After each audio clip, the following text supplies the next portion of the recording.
So my name's Adam Garland, international session stylist, global advocate for authentic beauty concept, and I'm the founder of sessionhair.com. Today we're working with the amazing jewellery designer Completedworks. What we've done is we've created a ponytail and then a knot. And on my reference board and on my, my mood board from the designer, they talked about the glass and the twist, and that's up in the installation when you'll see the actual presentation happen. So we started off by blow drying everything back. And what you'll notice with this ponytail is it's like not scraped. It's finding that like balance between it being perfectly imperfect. So we used our flawless primer through the roots. We then used a little bit of sea salt, and you can just see that like little bit of life. Created a low ponytail. Then we used our Hydrating Jelly Mask, which is really for the scalp, but I just wanted to try something out.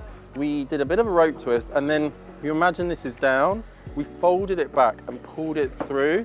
And then we just anchored it lower and higher and left some detail out.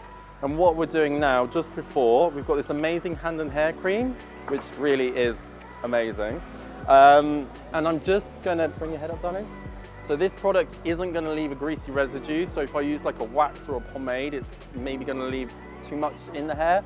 I can trust this product just to like keep on enhancing my lived-in feel without it becoming dirty or too heavy, because that wasn't the brief. So you can see I can go quite heavy, but I've got the confidence that that product isn't going to leave a residue and grease on the hair.